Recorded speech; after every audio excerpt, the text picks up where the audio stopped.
ಪಟ್ಟಣದ ಬೈಪಾಸಿನ ಪಕ್ಕದಲ್ಲಿ ಇತ್ತೀಚಿನ ದಿನಗಳಲ್ಲಿ ನಡೆದ ಇಜತೆಮಾ ಎಂಬ ಮುಸ್ಲಿಂ ಸಮುದಾಯದ ಧಾರ್ಮಿಕ ಕಾರ್ಯಕ್ರಮವನ್ನು ಏರ್ಪಡಿಸಿ ಯಶಸ್ವಿಗೊಳಿಸಿದ್ರು. ಇನ್ನು ಈ ಕಾರ್ಯಕ್ರಮದಲ್ಲಿ ರಾಜ್ಯದ ಸುಮಾರು 1 ಲಕ್ಷಕ್ಕಿಂತ ಹೆಚ್ಚು ಮುಸ್ಲಿಂ ಬಾಂಧವರು ಭಾಗವಹಿಸಿದ್ರು. ಈ ಸಂದರ್ಭದಲ್ಲಿ ಕಾರ್ಯಕ್ರಮದಲ್ಲಿ ಯಾವುದೇ ಅವಘಡಗಳು ಸಂಭವಿಸದಂತೆ ಸರ್ಕಲ್ ಇನ್ಸ್ಪೆಕ್ಟರ್ ಅನಿಲ್ ಕುಮಾರ್ ಹಾಗೂ ಸಬ್ ಇನ್ಸ್ಪೆಕ್ಟರ್ ಚೇತನ್ ಗೌಡ ನೇತೃತ್ವದಲ್ಲಿ ಪೊಲೀಸ್ ಸಿಬ್ಬಂದಿಗಳನ್ನು ಆಯೋಜಿಸಿದ್ರು. ಈ ಸಮಾರಂಭ ಯಶಸ್ವಿಯಾಗಿ ನಡೆದ ಹಿನ್ನೆಲೆಯಲ್ಲಿ ಕಾರ್ಯಕ್ರಮ ನಡೆಸಲು ಸುಮಾರು ಎಕರೆ ಜಮೀನು ನೀಡಿದ್ದ ಮಾಲೀಕರಿಗೆ ಸೇರಿದಂತೆ ಪ್ರತ್ಯಕ್ಷವಾಗಿ ಮತ್ತು ಪರೋಕ್ಷವಾಗಿ ಸಹಾಯ ಮಾಡಿದ ಹಲವು ಗಣ್ಯರಿಗೆ ಸನ್ಮಾನಿಸಲಾಯಿತು.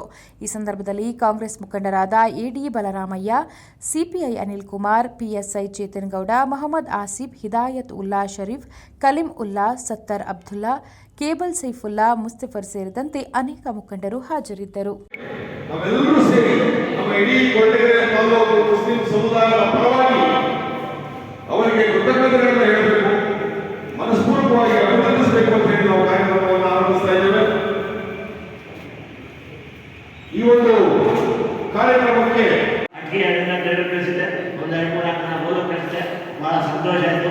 ನೀವು ಕರೆಸಿ ನಮ್ಮನ್ನ ಇಲ್ಲಿ ಮಾತಾಡಲಿಕ್ಕೆ ವಿಶೇಷ ಬಹಳ ಶಾಂತಿಯುತವಾಗಿ ಕಾರ್ಯಕ್ರಮ ಒಂದು ಚೂರು ಕಡಿಮೆ ಆಗಲಿ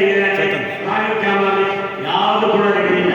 ಅದರಿಂದ ಬಹಳ ಸಂತೋಷ ಆಯಿತು. ನಿಮ್ಗೆಲ್ಲರೂ ಕೂಡ ಶುಭವಾಗಲಿ, ಒಳ್ಳೆಯದಾಗಲಿ, ಅಲ್ಲ ಒಳ್ಳೇದು ಮಾಡಿ ಅಂತ ಹೇಳಿದ್ರೆ ನಾನು ಮಾತಾಡ್ತೇನೆ.